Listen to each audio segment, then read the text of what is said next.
Welcome. So this is more than exciting. And I know that I always say it's more than exciting, but this is really exciting because Lucy and I have known each other for quite some time and we have wanted to get together for ages. So this is Lucy from SOS Scotland. And obviously, you know that I have a particular fondness for getting together with Scottish women. But Lucy is from a fabulous group. And when I started doing this schools issue, one of the groups that I fell into was SOS Scotland, Safeguarding Schools in Scotland. And basically, their website is absolutely fabulous. And I'll put some links up for you.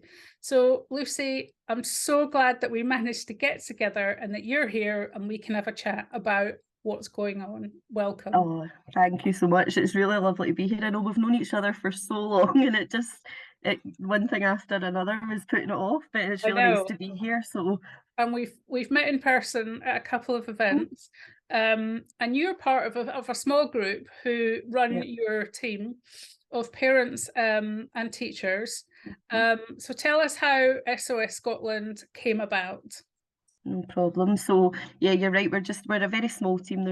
There's around five of us. And it really just it started. I was basically on Twitter as another account, and I was being inundated with parents asking me questions, like asking if I could help them with this, like their situations in school, if I could give them some advice. Yeah. And little did I know that there was another group of teachers that had been set up. So one of the teachers reached out to me, and she's like, "Look, what can we do? Is there like, can we get together?" So we basically put our heads together and decided that somebody needed to step in and actually do something about schools. There's a lot of like background work going on with women for Women Scotland and things, and Mhm. the Scottish Feminist Network and all that kind of thing. But we thought a specific focus on schools was really needed because the teachers group and myself were both they were getting concerns from teachers, I was getting concerns from parents, and we thought there needs to be a specific focus on what's going on. So we really just God, last March now, so it's over a year that we've been set up, but we just got together and decided, do you know what, we need to put something out. So we met up with Tanya from Safe Schools Alliance, Mhm. and we just all had a chat, and they were really, really helpful and kind. They let us bounce off the back of their resources. We just Scotified them, made sure the legislation was different, and then we just got to work basically, and we were really inundated with people asking us for advice and asking us for resources, how they can talk to their schools.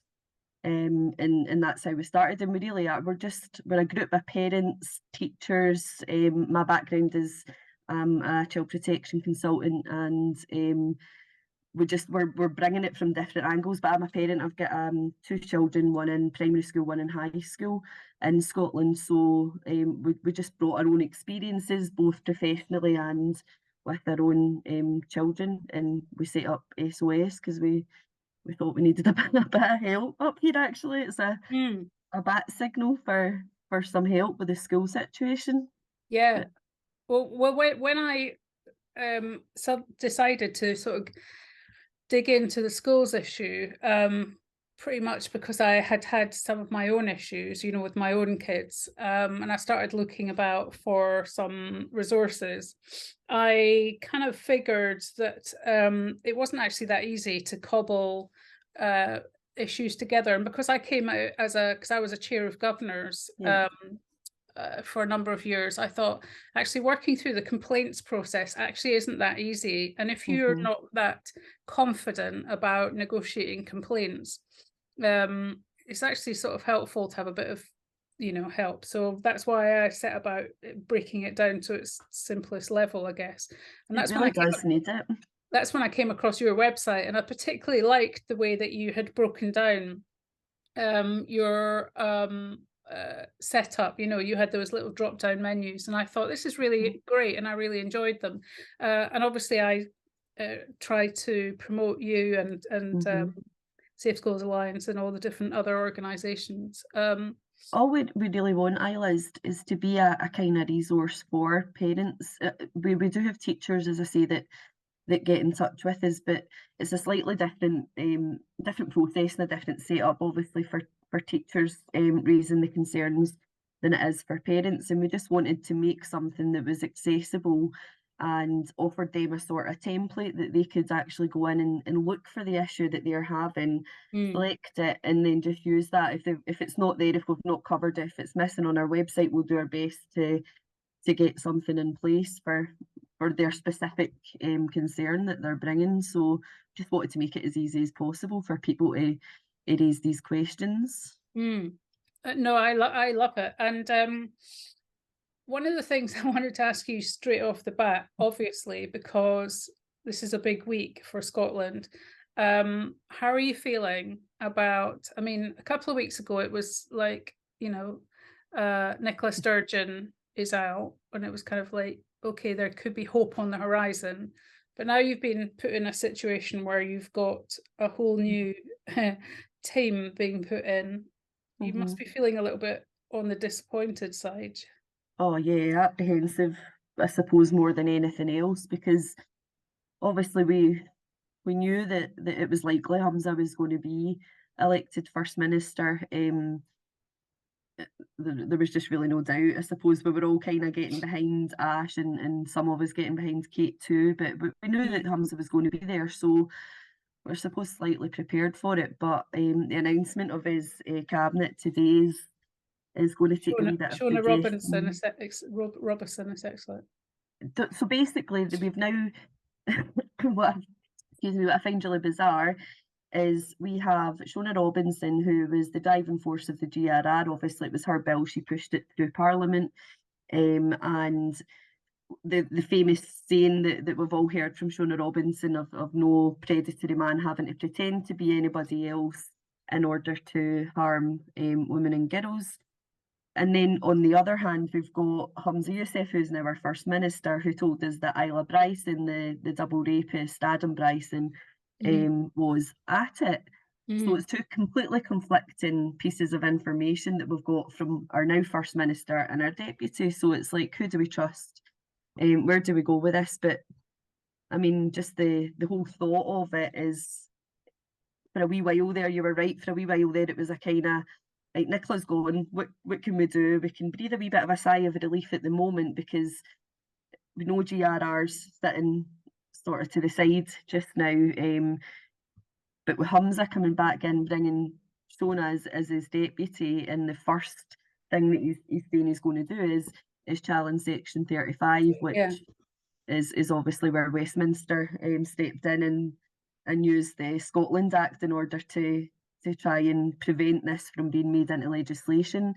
But we know that that's now one of his main priorities and focuses for his first stint as First Minister. So it just brings your apprehensions, and I think this is something that maybe gets missed a lot in these conversations, is the sort of, might seem a wee bit extreme to see it in this way, but the sort of the secondhand trauma that you get from this, because your emotions are all over the place. It's you're constantly feeling like you have your guard up, you're constantly feeling like you're fighting something, just to be heard a lot of the time, not even anything else. But it's the sort of trauma response from that is actually quite significant.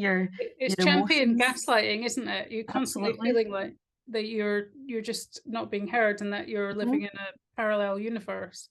It is. You're going from saying something that you said quite freely and quite like it was accepted, there was no issues a few years ago, to suddenly you're frightened to say these things. Parents are frightened to raise these questions because you don't know where it's going to land, you don't know who it's going to land with and what their response is going to be to you. So the emotional impact of all of this is actually taking its toll, I think, on many people, and that sometimes gets missed off when we're speaking about it.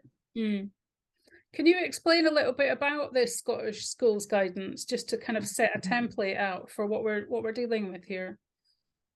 I'll be, if I could be as blunt as I possibly can, it's an affirmation document. It basically advises schools. There's some caveats within it, obviously. They do pertain to the Equality Act in certain areas, but it basically advises schools that any child who, and it's not age differentiated, so it's right through from nursery through a child into young adults, whole educational life. And it basically says that any child who is expressing some sort of gender incongruence, whether it's gender non-conformity, whether they're in the process of transition, which I absolutely do not agree with that language at all. I don't believe there is any such thing as a trans child. They're all just children with their own experiences, and they're going through their own things. But the guidance basically advises schools that that is what they do. They affirm these children and their identity, but it has the knock-on effect that it impacts other children within the schools, within the school systems as well. I mean, we know of parents not being told when their children are being changing names and pronouns in school, and it's not directly within the guidance, but the affirmation side of it is there. So it's understandable that teachers and schools are get to about where they go with it, when they're going to be obviously led by this guidance. It's got a big government stamp on it, and who's going to reinvent the wheel when this is already there?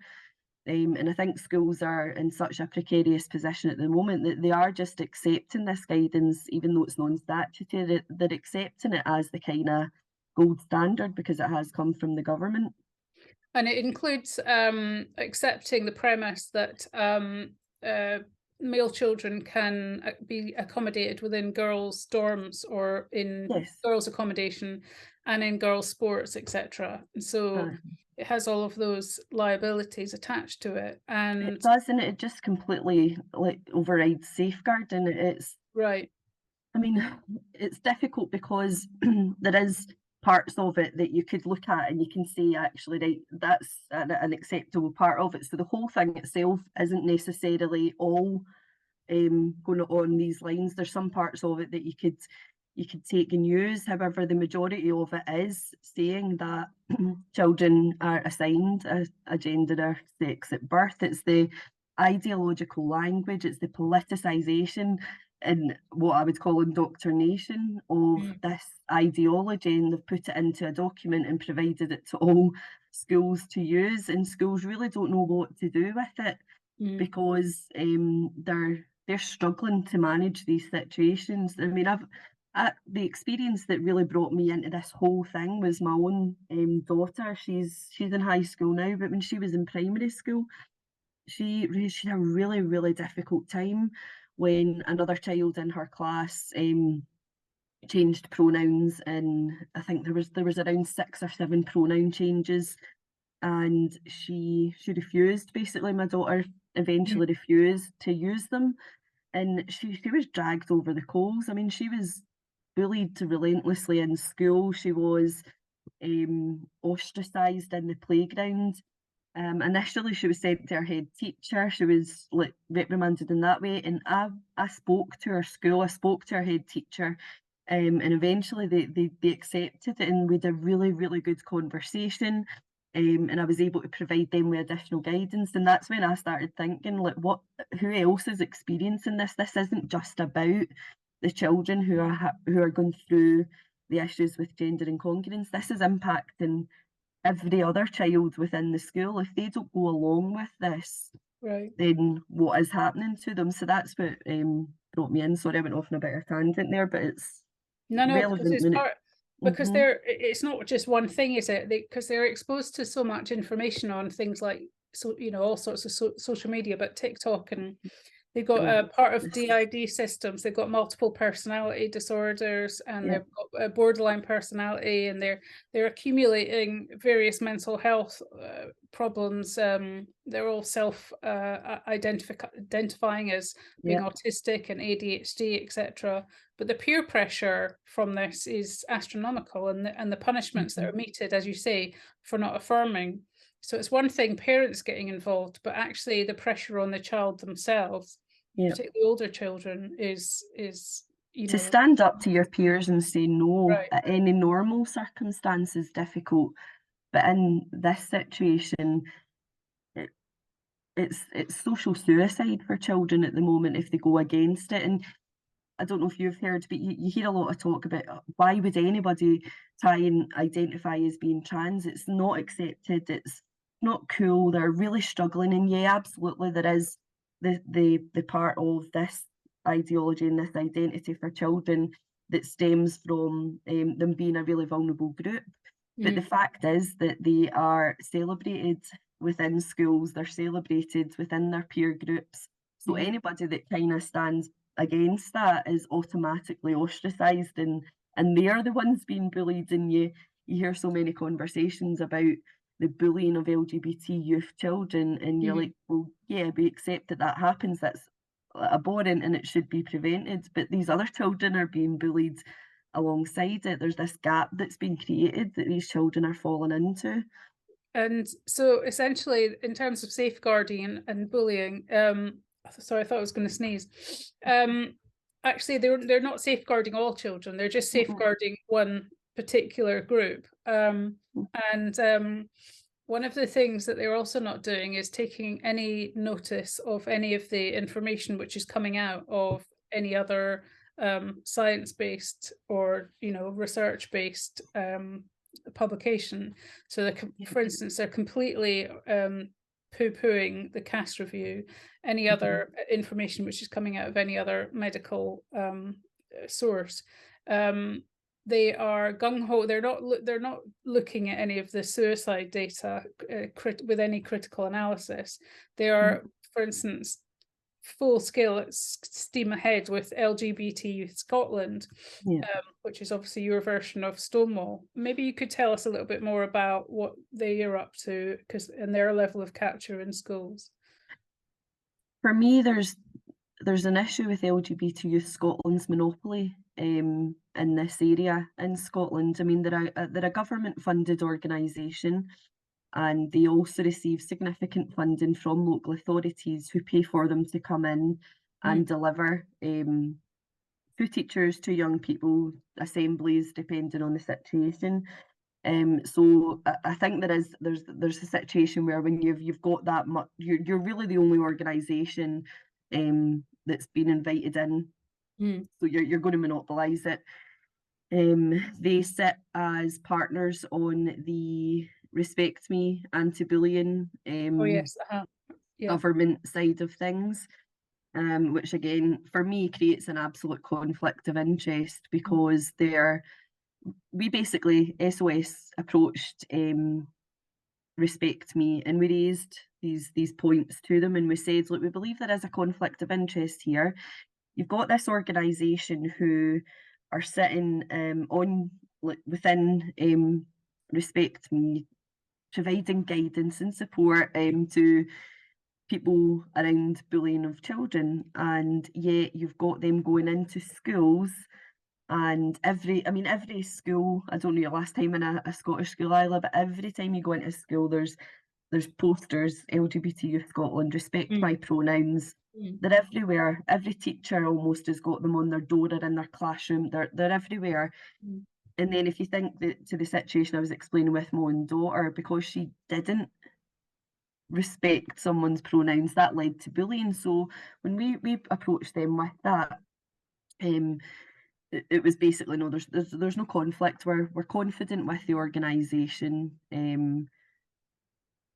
It was unbelievable, the sort of disconnect that they couldn't see, that actually how can they be impartial when a member of their organisation is going in and doing this within schools. So yeah, there's real concerns about how they're approaching it, how they're teaching it, what they're teaching, what it is that they're doing. And we eventually raised a concern to Oscar, which is the Scottish charity regulator. And it was around we'd been sent information by a parent where in a chat room that was provided by LGBT Youth Scotland, they were signposting for breastbinders, and the young girl who was 14 she was asked, do you want me to send it to this email? And she said, no, my mum checks these emails, can you send it somewhere else? And they were like, okay, here you go. And they just sent it to her like without parental oversight or anything like that. So that was one of the areas they were continuously signposting, and they still, I think they've stopped that now, but they were signposting to mermaids. It was within all their guidance, and there was a couple of other areas that we raised concerns about. Now, Oscar issued guidance to the trustees of LGBT Youth Scotland around these concerns. Oscar don't tell us what the guidance is or what area specifically that it was. But just recently, I don't know if you saw on social media that LGBT Youth Scotland put out a tweet, and they just kiboshed it. They said it didn't happen. There was none of the concerns were upheld, and we I think I have, saw that on your timeline, actually. yeah. Yeah. I mean, we put it out. We're like, well, here's the reply from Oscar. So it's just really concerning that an organisation who is trusted to go in and deliver to schools and work with really vulnerable young people are unable to be truthful about what guidance they've been issued. And I think a lot of people would have a lot more respect for them if they had come out and said, look, we've got this area wrong, it's been identified, we've been given guidance on it, and we're going to rectify that. But they've just completely denied any wrongdoing at all. So are they providing RSA materials? Not necessarily, no. So Right. RSHP in Scotland, which is the Relationship, Sexual Health and Parenthood, is basically it's done through like Education Scotland. You can go on their website and there's the I can't say it now, RSHP resource that you can get. LGBT Youth Scotland are a lobby group, and what they're basically going in and teaching is around obviously LGB, but they're teaching the gender identity ideology. And it's not teaching as such, they're providing resources, they're providing short training spouts for teachers, they're maybe doing assemblies on it, but they're not It's more just the necessarily. gender ideology side as opposed to the actual content. Yeah, Right. that's primarily what it is that they're doing. And they run youth groups where they do these sort of things as well.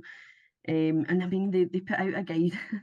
I laugh at it, but it's madness. They put out a guidance and it's still there. That was the other one that we raised to Oscar as well, is they put out a guidance for young lesbians, and it was around like safe relationships and that kind of thing, and just blazing within it. And if your partner has a penis, here's what and you're like, oh my goodness, like this is a guide for lesbians. So what does that teach or demonstrate to young lesbians going through school who are being told that actually no, that boy now identifies as a girl, you have to respect his pronouns. And then you've got a guide from LGBT Youth Scotland that tells them their partner, if they're a lesbian, can have a penis. It's And that's absolutely where we see this maddening. complete conflict, and that nobody sees this is quite bizarre and actually quite frightening that this is allowed to kind of go out into the educational sphere without any kickback from it. And people still raising funds and raising money and lamenting their superiority. In yeah. fact, there was this report of Boroughmuir High School where they were teaching young people that they were queer if they didn't know what sexuality they were, if they weren't entirely sure if they were heterosexual or gay. I'm not entirely sure what age that they would have been, but I think that was high. I think that's a high school, so 11 plus it would be. and that there was 3 biological sexes as well. I think so. We've got in Scotland now, we have male, female, and intersex according to the school, and we've got male, female, that individual, and the rapist according to the Scottish government. So it's just unbelievable. But that issue with the school and teaching, if they're queer, if they don't know, this is the issue that we have in Scotland. Is that the reason it's been quite difficult to get to the sort of root of what's actually taking place in schools is the way our education system is set up. And I don't know, for people who are not maybe aware of the Scottish system, is that is local authority managed for education.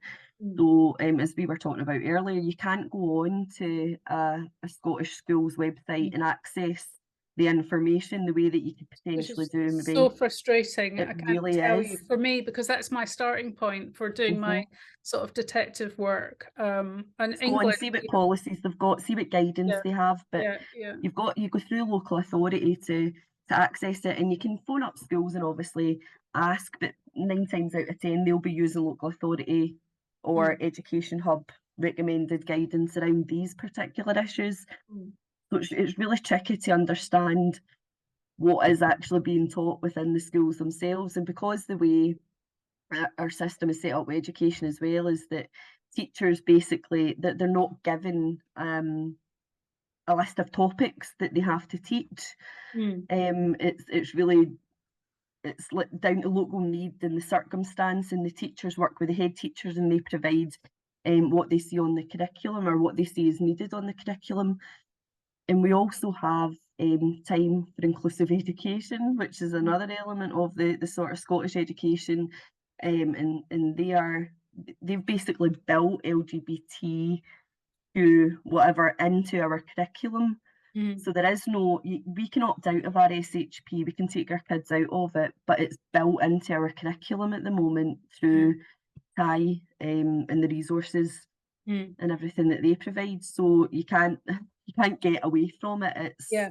It's there. If it does feel very different. I mean, I tried working with 3 different parents in Scotland, and did a whole set of work with them, and really unusually, because in England I'm kind of obviously used to a certain way of working. Mhm. The schools rather oddly literally just ignored the parents, Yeah. and we just kept putting it in and in and in, and they just kept ignoring it.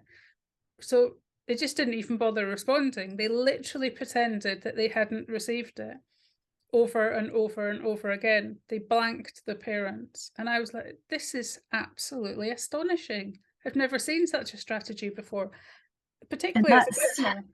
I was like, this is just beyond bonkers. and see this for me, like obviously with my background in child protection and safeguarding, this is where the sort of safeguarding concerns come in for me.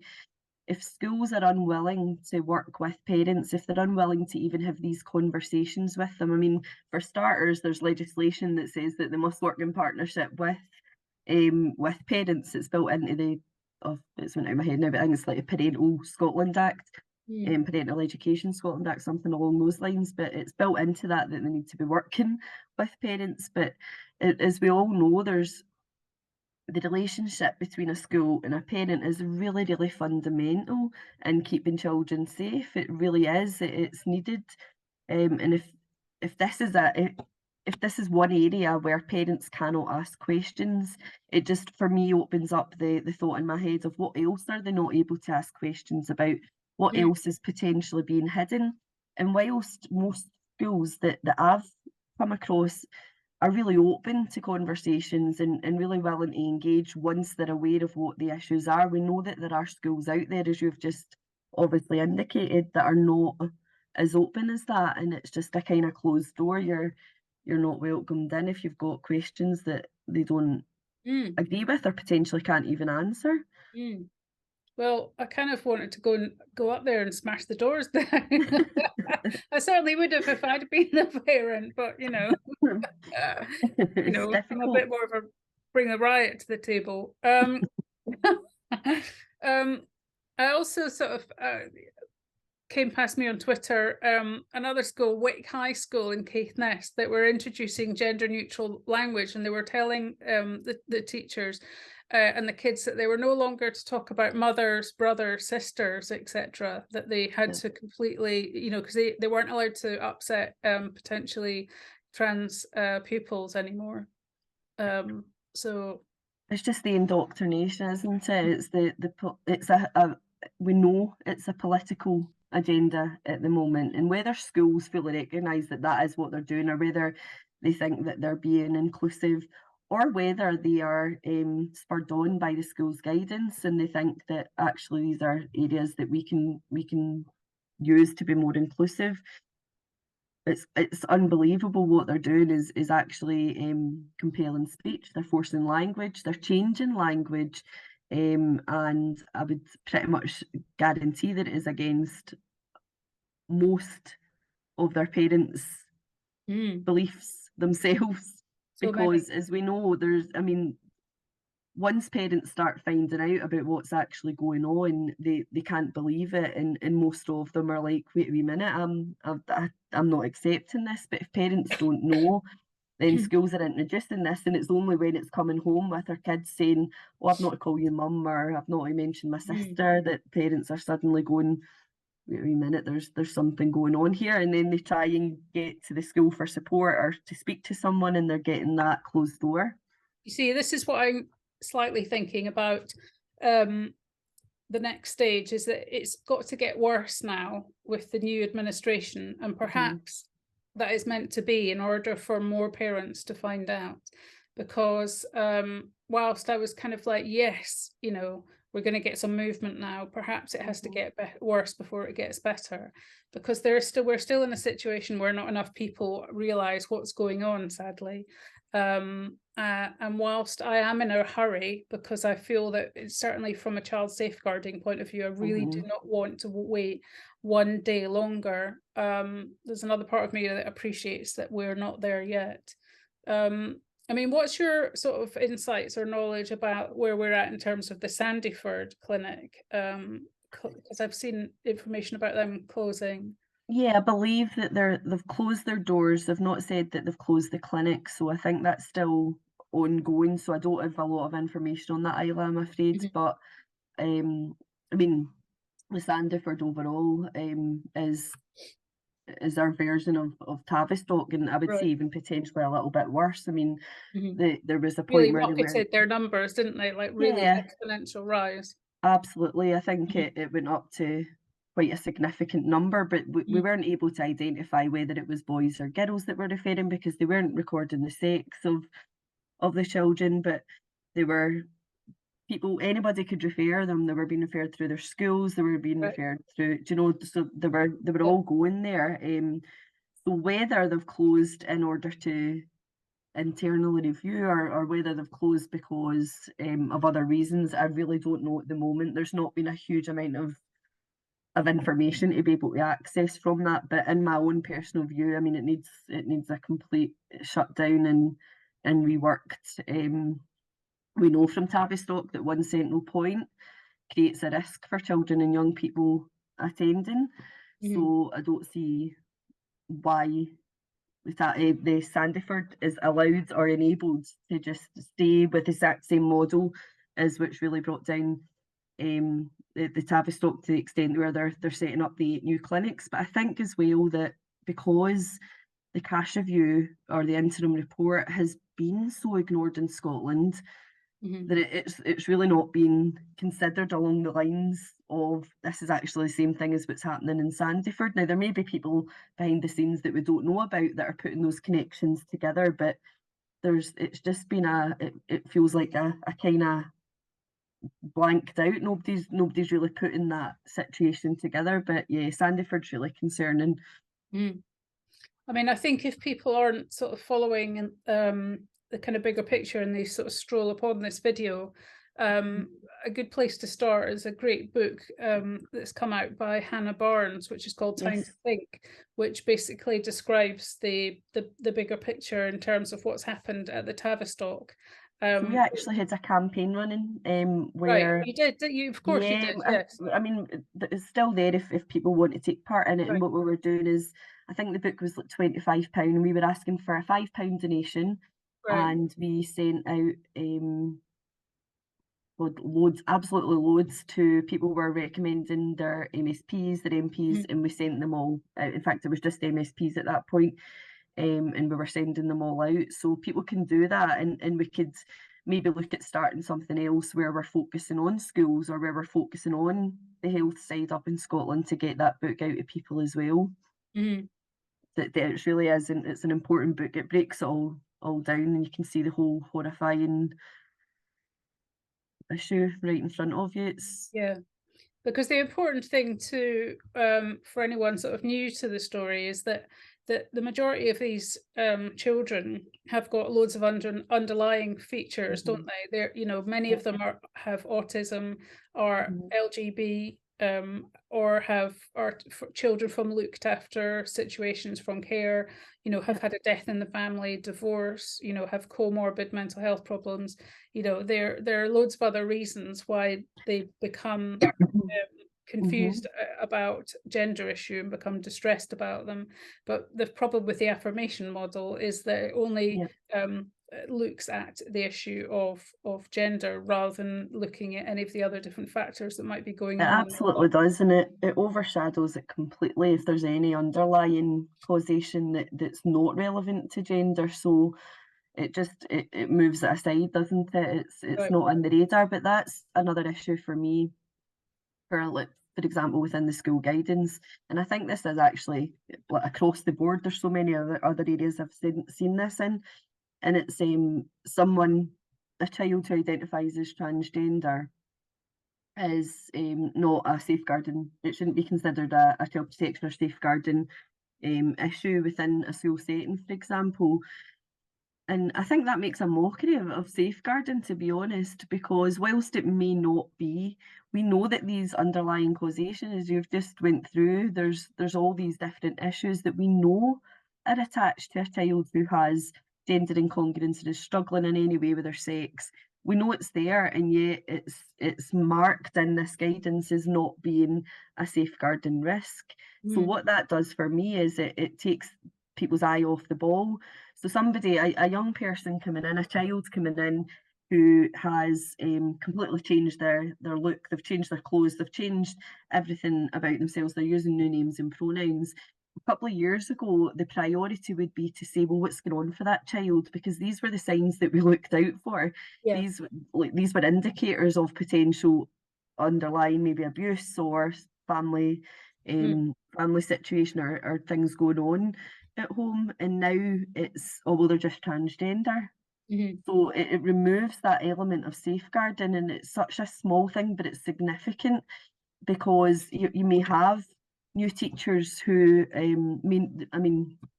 teachers do their very best, most of them, and they really work hard to look after their children.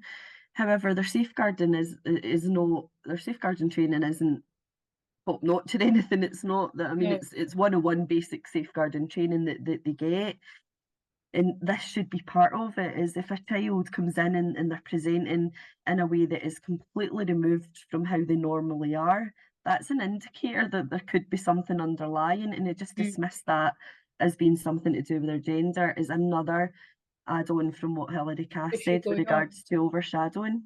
In fact, at the Tavistock, parents were 10 times more likely Yeah. to be registered sex offenders, Yep. which Than is the general population. than the general That's population. significant, Isla. It really is. You know, I that's a mean, you've pretty got to think about what those children have been going through at home, and what I think from a safeguarding perspective is, and from a mum as a parent as well, is what young girl would not want to identify out of her sex had she been sexually abused. I yeah. mean, we've got to bring it right back down. We've got to be able to say these things again. We've got to be able to have these tricky conversations, these difficult conversations where we are open. And I actually attended a seminar on the ICSA just the other day, and I was listening to Alexis J talking, and she was saying not about this particular issue, but around the sort of language that we're using and how we need they've identified this and they've recommended it within. I think there was loads and loads of recommendations, but it's like using language that is understandable. People cringe away from it, and things like talking about masturbation, talking about porn, talking about, not explicitly with children obviously, but talking about these things in the language that we've always spoken about them in seems to have disappeared slightly, and we're all a bit apprehensive about talking about it, but we need to say it. If children are being abused at home, as Tavistock have identified a sex offender as a parent is a likelihood, then they are going to be identifying out of their sex a way to escape their body, Yeah. and we need to be having these honest conversations. Mm. And we've got ourselves into a real mess because of these external pressures from a lot of lobby groups and the Mhm. implementation of queer theory and sex positivity and lots of adult concepts on, you know, Mhm. children and their children's development, Yeah. and a lot of it's not age appropriate, and you know, uh, It's not, and it's really it is. I've noticed it quite a lot recently, actually. This sort of it feels like a deconstruction of childhood, and yeah, it's and the along the lines of trying to have children appear to be adults. right, We're removing that protected state from them. We're taking them away from being a vulnerable group that needs to be protected into, oh, excuse me, they can make these decisions, they can do these things for themselves. And absolutely, we've got to understand that children reach a certain age where we do have to give them more responsibility. But the breakdown of childhood just now, I think, is quite concerning. and this is one of the issues that I keep pointing out with the terminology of youth, calling them youths as opposed to children, because obviously children are protected under the Children's Act. Um, and obviously, while we're sort of talking about matters of law, it's important to think about the fact that whilst you're in Scotland, you know, the Equality Act Mhm. applies to Scotland as well as England. And one of the things I would really love to happen, both, you know, down where I'm living and up where you're living, is for some really brave parents to want to go Mhm. all the way through the complaints process and get into a lawfare situation, because I Yeah. actually think that this is what we're it's going to take in order for some change to come about.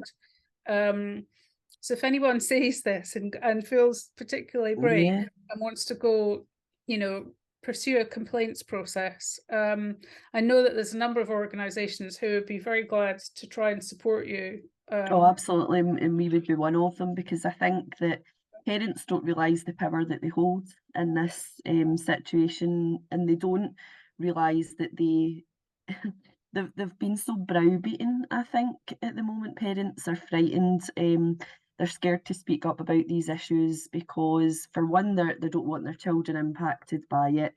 For two, a lot of them are trying to protect their jobs and their livelihoods. Many of them are worried about other things. So there's a whole host of different reasons why parents are quite reluctant at the moment, and completely understand that.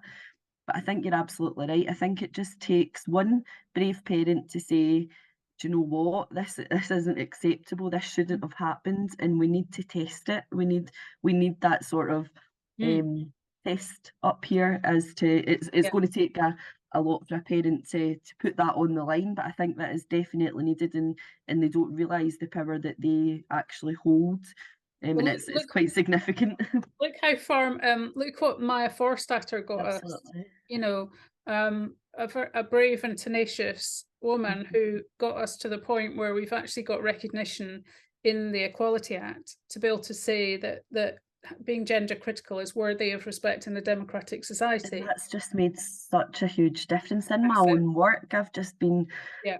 it's been, thankfully, I've got amazing employers, and they're really coming around to it as well. But it's enabled me, it's made me braver. And I know Yeah. she says Yeah. that, Yeah. it No, does make us I have braver. actually gone into schools in England, right? And I have Mhm. said, um, I'm smashing the doors off now because I'm Yeah, saying that you can no longer do what you were doing because yeah, you need to recognize gender critical parents. And I have literally got them to back down completely and mhm, turn schools around yeah. on the back of Forstater, It's right? amazing, isn't it? But one person just saying, "I've had enough." It's amazing. It just gives you that boost. It gives you that, "I've got something at my back here to Yeah. be able to take this forward." But back to the parents, if any parent Yes. What does do you want them to do? What do you want? What's your message to parents, right? As we sort of draw to a Mhm. close. What can I just parents do, Lucy?